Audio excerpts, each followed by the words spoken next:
Welcome to Web-Minded Computer Institute.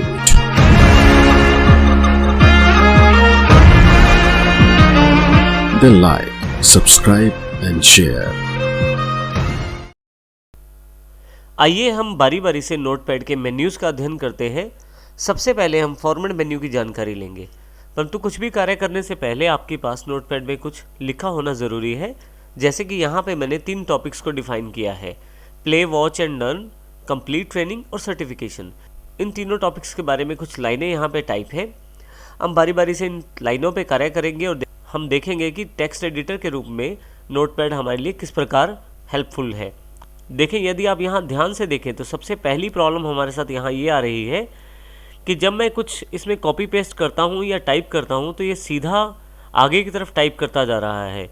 यहाँ यदि आप दूसरी लाइन में देखें, you can learn according to your speed and sitting at your home, यहाँ से आगे चलते चलते मैं यहाँ पे जो लाइन है वो राइट हैंड साइड की तरफ आ रही है, जिसको देखने के लिए मुझे राइट हैंड साइड पे स्क्रॉल करना पड़ता है।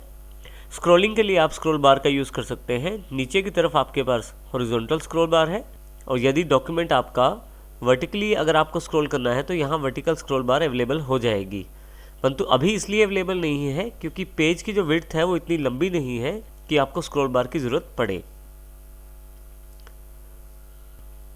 सबसे पहले मैं चाहता हूँ कि मेरी सभी लाइनें मेरे पेज के अनुसार सामने रहें और राइट हैंड साइड मुझे स्क्रॉल ना करना पड़े, तो इसके लिए फॉर्मेट मेन्यू का प्रयोग करेंगे हम। सबसे पहली कमांड इसमें वर्ड रैप की है। जैसे ही वर्ड रैप पे क्लिक करता हूँ, आप देखेंगे वो सभी लाइनें राइट हैंड साइड पर न जाकर नीचे की तरफ आ गई हैं।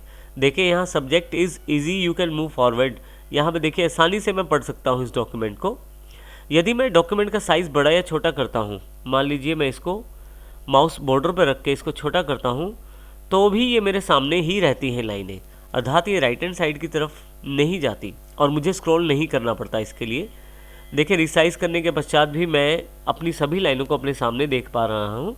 यदि आप चाहें तो फिर से वापस आप ये ऑप्शन को रिवर्ट कर सकते हैं। उसके लिए फॉर्मेट पे चले जाएं, वर्ड रैप ऑफ कर दें, तो फिर से आपकी जो लाइनें हैं राइट हैंड साइड वाली साइड चली गई हैं।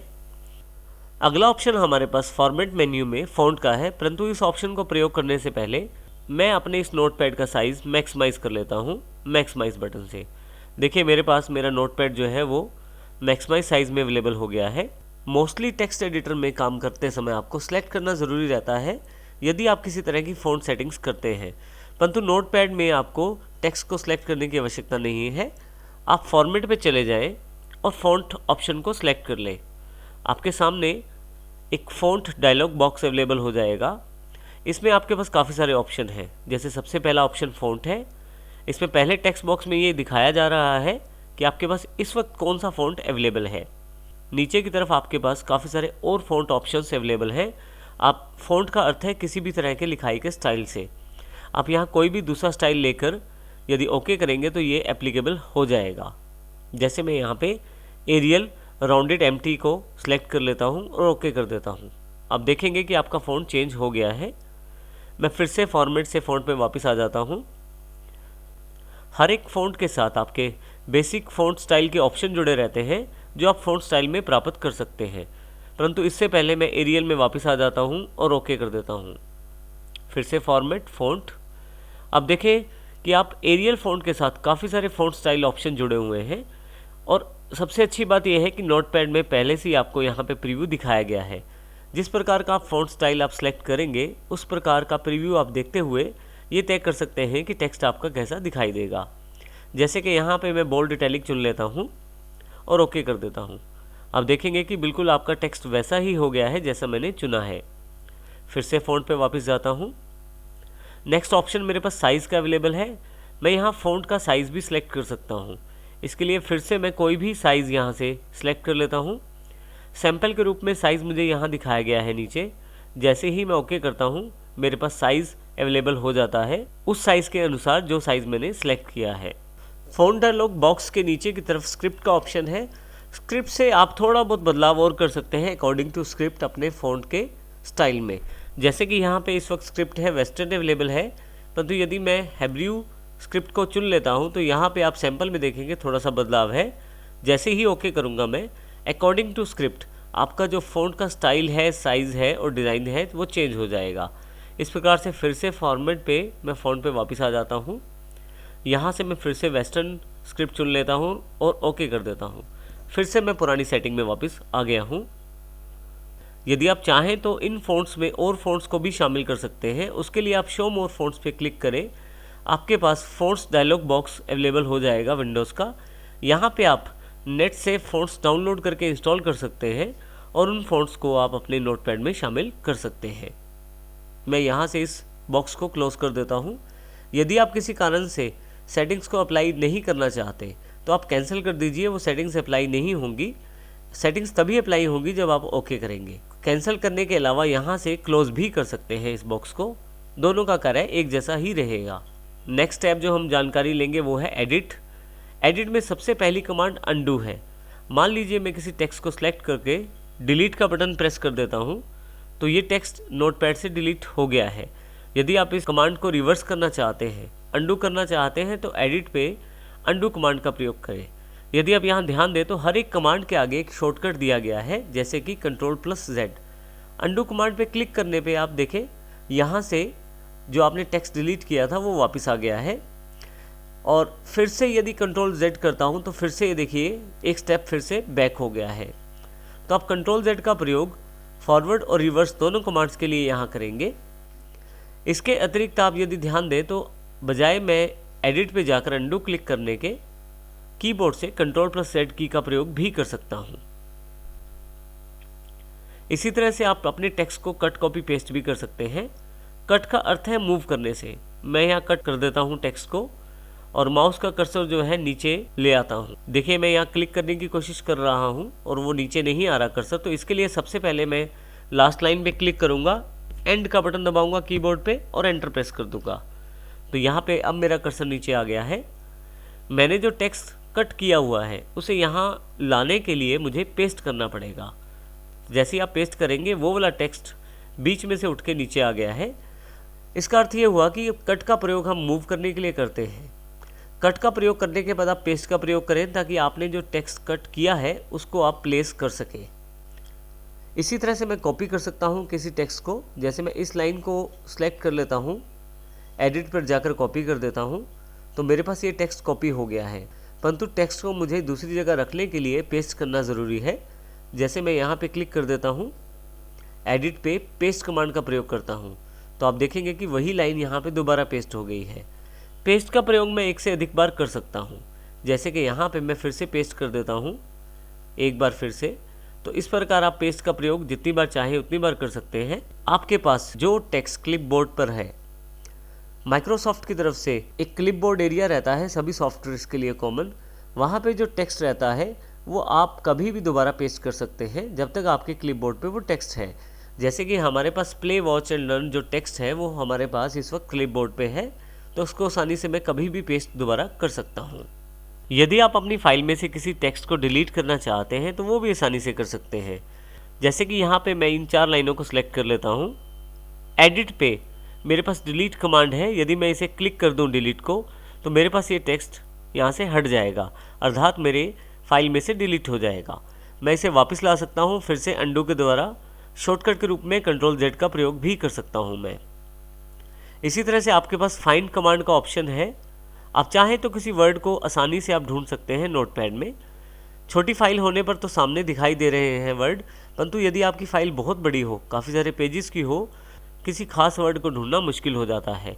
ऐसे केस में आप एडिट में फाइंड का प्रयोग करें। जिस टेक्स्ट को आप ढूंढना चाहते हैं वो यहाँ टाइप कर दें। जैसे यहाँ मैं प्ले को ढूंढना चाहता हूँ।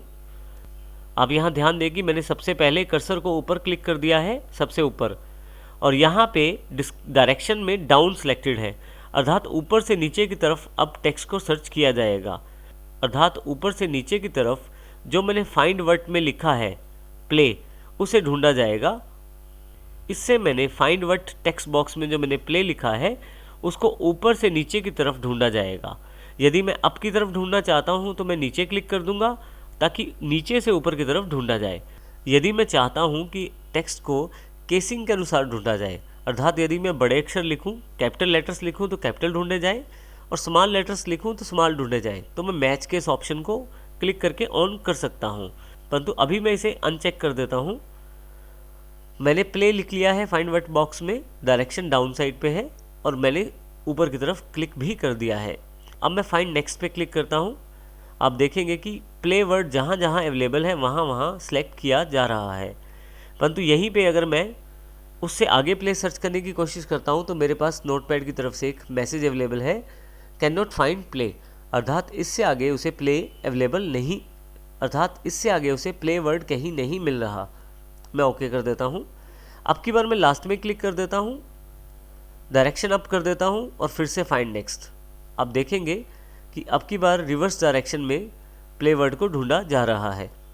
इसी तरह से यदि मान लीजिए मुझे प्ले वर्ड छोटे अक्षरों में ढूंढना है, यहाँ मैं फाइंड वर्ड में प्ले टाइप कर लेता हूँ और माउस का कर्सर ऊपर क्लिक कर देता हूँ शुरुआत में और डायरेक्शन डाउन। अब मैं फाइंड नेक्स्ट करता हूँ, प्ले, यहाँ भी प्ले को, अब देखेंगे कि छोटे अक्षर वाला प्ले 3rd नंबर पे आया है। फिर से प्ले जो एक इस तरफ भी है और फिर से प्ले। मैंने अपने फाइल में थोड़ी सी चेंजेस की हैं और प्ले को 2 बार और शामिल किया है छोटे अक्षरों में। परंतु अब यहाँ मेन बात यह है कि मैं प्ले छोटा ढूंढना चाहता हूँ, परंतु ये बड़े प्ले वाले अक्षरों को भी ढूंढ रहा है। यहाँ देखें आप, तो ऐसे केस में यदि आप सिर्फ छोटे अक्षरों वाला प्ले ही ढूंढना चाहते हैं तो आप मैच केस ऑप्शन को क्लिक करके ऑन कर सकते हैं।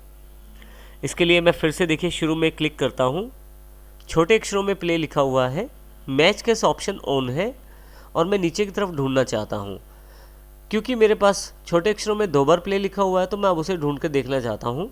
फाइंड नेक्स्ट, देखिए अब बड़े अक्षरों वाले प्ले को सिलेक्ट नहीं किया गया है। फिर से फाइंड नेक्स्ट और अगली बार फाइंड नेक्स्ट दबाने पे कैन नॉट फाइंड प्ले। तो इस प्रकार से आप आसानी से बड़े और छोटे अक्षरों में भेद करते हुए भी ढूंढ सकते हैं अपने टेक्स्ट को मैच केस के द्वारा। मैं यहाँ इसे कैंसिल कर देता हूँ। इसी के साथ अगला जो ऑप्शन अवेलेबल है वो है फाइंड नेक्स्ट। फाइंड नेक्स्ट के लिए भी सबसे पहले मैं ऊपर की तरफ माउस क्लिक कर देता हूँ, फाइंड नेक्स्ट पे क्लिक करता हूँ। आप देखेंगे कि इसने प्ले को सिलेक्ट कर लिया है, क्योंकि पिछली बार जो मैंने फाइंड किया है किसी टेक्स्ट को वो है प्ले, वो भी स्मॉल लेटर्स में। फिर से मैं फाइंड नेक्स्ट करता हूँ तो अगले वाला प्ले सिलेक्टेड हो गया है। तो इस तरह से आप शॉर्टकट F3 का प्रयोग करके बाद में भी फाइंड बॉक्स को क्लोज किए बिना भी लास्ट सर्च को ढूंढ सकते हैं। यहाँ मैं देख रहा हूँ कि मैसेज कैन नॉट फाइंड प्ले आ गया है, क्योंकि प्ले 2 बार दिया गया है छोटे अक्षरों में, उसके पश्चात प्ले नहीं है। यहाँ मैं ओके कर देता हूँ। इसी तरह से मैं रिप्लेस कमांड का प्रयोग भी कर सकता हूँ। रिप्लेस में मैं किसी टेक्स्ट को दूसरे टेक्स्ट के साथ बदल सकता हूँ। देखिए जैसे रिप्लेस में मैं क्लिक करता हूँ, इसमें सबसे पहले जिस टेक्स्ट को मुझे बदलना है उसको मैं यहाँ टाइप करूँगा। मान लीजिए यहाँ पे मैं प्ले को बदलना चाहता हूँ वर्क में, तो इसके लिए फाइंड वर्ड में मैं प्ले लिख दूंगा जिसको मुझे बदलना है। रिप्लेस विद में मैं वर्क लिख दूंगा। तो अब मैं प्ले वर्ड को जहाँ जहाँ भी प्ले वर्ड है उसको वर्क वर्ड के साथ बदलना चाहता हूँ। अब ध्यान रखिएगा, अगर आप मैच केस ऑन करते हैं और छोटे अक्षर ढूंढते हैं तो सिर्फ छोटे वाले अक्षरों को वर्क में बदला जाएगा, परंतु यदि मैच केस ऑफ रखते हैं तो प्ले जितनी बार भी आपकी फाइल में आया है, चाहे वो बड़े अक्षरों में है या छोटे अक्षरों में है, सबको बदल दिया जाएगा। मैं माउस को सबसे ऊपर क्लिक कर लेता हूँ और फाइंड करता हूँ। देखिए यहाँ पे प्ले अवेलेबल है। यदि मैं यहाँ रिप्लेस कमांड को क्लिक करता हूँ तो देखेंगे आप प्ले की जगह वर्क आ गया है। फिर से मैं रिप्लेस कमांड का प्रयोग करता हूँ तो यहाँ भी वर्क आ गया है। तो इस तरह से यदि आपके पास एक वर्ड की बहुत सारी एंट्रीज हैं फाइल में, आप सबको एक साथ भी बदल सकते हैं।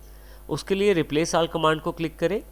जहाँ जहाँ भी मेरी फाइल में प्ले वर्ड अवेलेबल था वहाँ वहाँ पे अब वर्क वर्ड अवेलेबल हो गया है। इस प्रकार मैं एक साथ ही सारी रिप्लेसमेंट भी कर सकता हूँ। यहाँ से मैं इसे कैंसिल कर देता हूँ। एडिट में जो नेक्स्ट कमांड मेरे पास अवेलेबल है वो है गो टू के रूप में। गो टू पे क्लिक करते ही आपके पास लाइन नंबर की जानकारी मांगी जाएगी।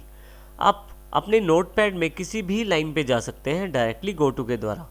यहाँ मैं लाइन नंबर 5 प्रेस कर देता हूँ और गो टू कर देता हूँ। तो देखिए मेरा कर्सर जो 5वीं लाइन के आगे आ गया है। क्योंकि नोटपैड में लाइन नंबर नहीं दिया गया है तो आप किसी भी लाइन पे डायरेक्टली गो टू के साथ जा सकते हैं। फिर से मैं गो टू पे सिलेक्ट करता हूँ और 9 नंबर लाइन को प्रेस कर देता हूँ। तो देखिए 9 नंबर लाइन पे मेरा कर्सर अवेलेबल हो गया है। नेक्स्ट ऑप्शन हमारे पास सेलेक्ट ऑल का है। एडिट में जाकर मेरे पास सारा टेक्स्ट जो भी नोटपैड में लिखा हुआ है सिलेक्ट हो जाएगा।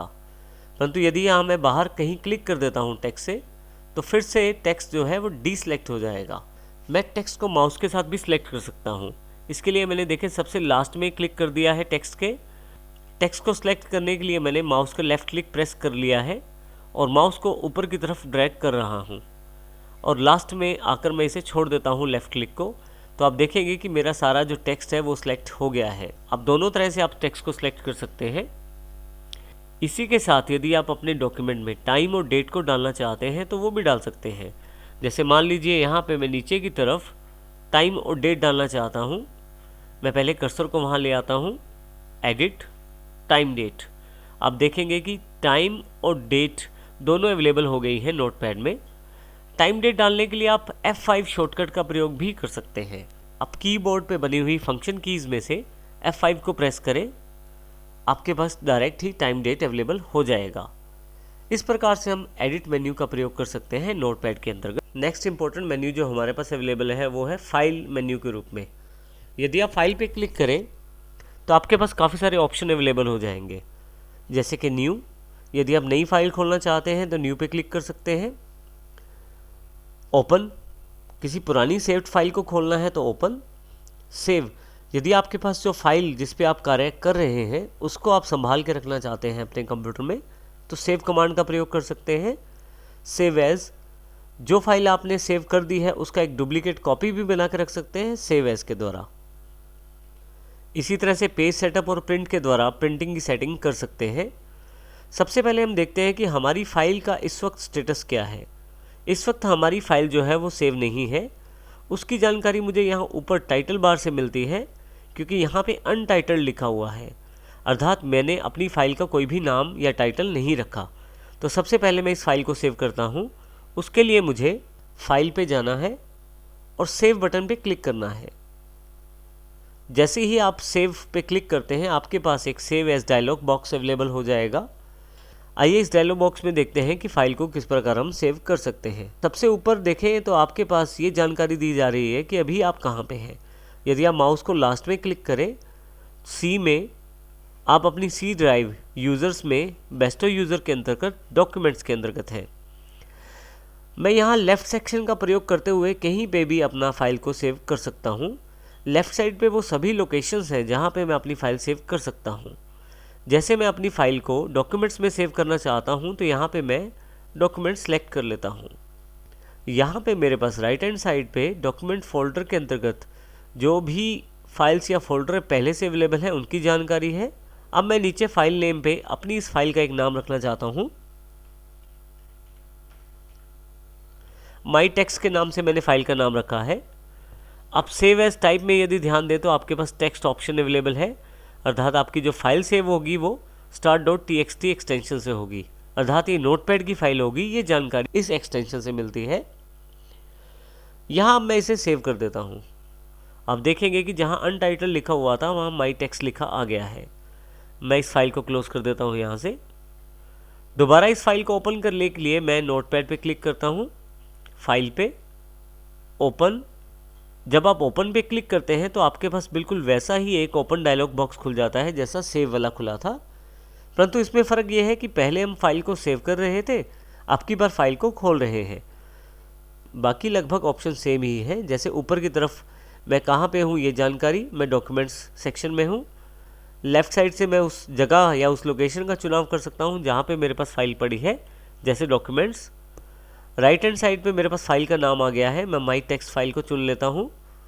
अब देखेंगे कि फाइल नेम स्वयं ही यहाँ सेलेक्ट हो गया है जब मैंने ऊपर क्लिक किया है फाइल को। जैसे ही ओपन पे क्लिक करता हूँ मेरे पास मेरी फ़ाइल फिर से खुल जाती है। इस प्रकार ओपन के द्वारा मैं फ़ाइल को खोल सकता हूँ। हम फिर से फाइल मेन्यू पर चलते हैं। मैं चाहता हूँ कि इसकी एक डुप्लीकेट कॉपी बना के रख दी जाए, तो उसके लिए मैं सेव एज पे जाता हूँ। सेव एज बॉक्स बिल्कुल वही सेव वाला बॉक्स है, फ़र्क सिर्फ इतना है कि अब की बार आपकी पहली फ़ाइल भी बनी रहेगी और एक नई फ़ाइल और ऐड हो जाएगी यहाँ पे नए नाम से। एक तरह से उसका एक कॉपी ऐड हो जाएगा। तो माई टेक्स्ट मेरी पहली फ़ाइल का नाम था और माई टेक्स्ट 1 मेरी दूसरी फ़ाइल का नाम है। मैं यहाँ इसे सेव कर देता हूँ।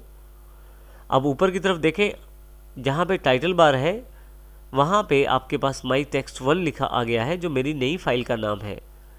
यदि ओपन करना चाहूँ तो अब मैं इन दोनों में से किसी भी फाइल को ओपन कर सकता हूँ।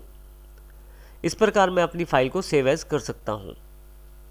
अब यदि आप चाहते हैं बिल्कुल नई और फ्रेश फाइल बनाना, तो आप फाइल पे न्यू पे क्लिक कर दीजिए। आपके पास एक ब्लैंक फाइल अवेलेबल हो जाएगी। अब मैं यहाँ इसमें कुछ भी टाइप कर सकता हूँ, परंतु मैं फिर से एक पहले वाली फाइल खोल लेता हूँ। नीचे की तरफ पेज सेटअप और प्रिंट के नाम से दो कमांड्स अवेलेबल हैं। पेज सेटअप से मैं अपने पेज की सेटिंग कर सकता हूँ प्रिंटिंग के लिए। मैं पेज सेटअप को क्लिक कर देता हूँ। साइज से मैं पेपर का चुनाव कर सकता हूँ, जैसे मैं यहाँ डिफ़ॉल्ट A4 ले लेता हूँ। A4 पेज आपका फोटोस्टेट का बेसिक पेज होता है, जो हम फोटोस्टेट में यूज़ करते हैं। आप और पेज साइज़ का चुनाव भी यहाँ से कर सकते हैं। इसके अतिरिक्त ओरिएंटेशन आप बता सकते हैं। पोर्ट्रेट बताएंगे तो लंबाई में प्रिंटिंग आएगी, और लैंडस्केप बताएंगे तो चौड़ाई में प्रिंटिंग। कुछ प्रीव्यू में दिखाया जा रहा है कुछ इस तरह से, पोर्ट्रेट, लैंडस्केप। इसी तरह से आप मार्जिन डिसाइड कर सकते हैं। यदि आप यहाँ मार्जिन बढ़ाते हैं तो यहाँ पे लेफ़्ट सेक्शन पे मार्जिन ज़्यादा दिखाई देगा। जैसे कि यहाँ पे मार्जिन में 2 कर देता हूँ, तो आप देखेंगे कि लेफ़्ट साइड का मार्जिन बढ़ गया है। इस तरह से बाकी साइड्स के मार्जिन भी आप कंट्रोल कर सकते हैं यहाँ से। इसके अतिरिक्त हमारे पास नीचे 2 टेक्स्ट बॉक्स और हैं, हेडर और फुटर। यदि आपकी फ़ाइल में बहुत सारे पेजेस हैं और कोई टेक्स्ट आप हर पेज के ऊपर डालना चाहते हैं, तो उसको बार बार लिखने के बजाय आप पेज के हेडर में इंक्लूड कर सकते हैं। यहाँ हेडर टेक्स्ट बॉक्स में जो भी आप लिखेंगे, जब भी प्रिंटिंग निकलेगी हर पेज के ऊपर वो टेक्स्ट रिपीट होगा। जैसे यहाँ पे मैं हेडर के लिए लाइन लिख देता हूँ।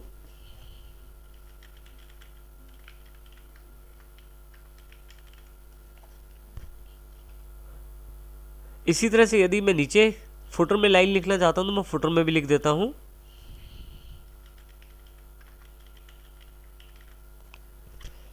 अब जितने भी पेजेस हम प्रिंटिंग में निकालेंगे, यदि वो संख्या में बहुत ज़्यादा होते हैं, एक से ज़्यादा होते हैं, तो हर पेज के ऊपर हेडर वाला टेक्स्ट आएगा और हर पेज के नीचे वाली साइड पे फुटर वाला टेक्स्ट आएगा। जैसे ही मैं ओके करता हूँ, ये सेटिंग्स एप्लीकेबल हो जाएंगी। फाइल में नेक्स्ट ऑप्शन हमारे पास जो अवेलेबल है वो है प्रिंटिंग के लिए। फाइल में चले जाएं और प्रिंट को क्लिक कर दें। आप शॉर्टकट Ctrl+P भी प्रयोग कर सकते हैं।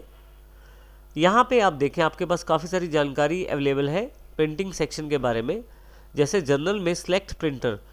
अब यहाँ पे मेरे पास कंप्यूटर में कोई भी प्रिंटर इंस्टॉल नहीं है, परंतु यदि आपके कंप्यूटर में प्रिंटर इंस्टॉल हो तो उसका नाम यहाँ पे आ जाएगा। आप उस नाम को सिलेक्ट करें। उसके पश्चात आप यहाँ पे प्रेफरेंसेस सिलेक्ट कर सकते हैं अपने प्रिंटर के लिए, लैंडस्केप या पोर्ट्रेट। जिस तरह से आप प्रिंटिंग चाहते हैं उस तरह की प्रिंटिंग लेआउट में आ जाएगी। यहाँ मैं कैंसिल कर देता हूँ अभी इसे। इसके अलावा यहाँ पे पेज रेंज, यदि ऑल करेंगे तो सभी पेजेस प्रिंट हो जाएंगे, और किसी एक खास पेज को प्रिंट करना हो तो पेजेस सेलेक्ट करके उस पेज का नंबर डाल दीजिए। नंबर ऑफ़ कॉपीज़ आप यहाँ से डिसाइड कर सकते हैं। आप जितनी कॉपीज़ यहाँ फीड करेंगे उतनी कॉपीज़ प्रिंटिंग में निकाली जाएंगी। मान लीजिए यहाँ मैं 5 टाइप करूँ तो 5 कॉपीज़ मेरे एक ही पेज की निकाली जाएंगी। फाइनली मुझे अप्लाई करना है इन सेटिंग्स को लागू करने के लिए, और यदि प्रिंट करना चाहता हूँ तो मैं प्रिंट पे क्लिक करूँगा। प्रिंट करते ही मेरे पास, यदि मेरे पास प्रिंटर कनेक्टेड है तो प्रिंटिंग अवेलेबल हो जाएगी। यहाँ अभी मैं इसे कैंसिल कर देता हूँ। इसके अतिरिक्त नीचे एक ऑप्शन है एग्ज़िट। यदि मैं एग्ज़िट को प्रेस कर दूँ तो मैं अपनी नोटपैड से बाहर आ जाता हूँ और नोटपैड मेरे पास क्लोज़ हो जाता है। मैं फिर से इसे ओपन कर लेता हूँ नोटपैड को, पुरानी फाइल को।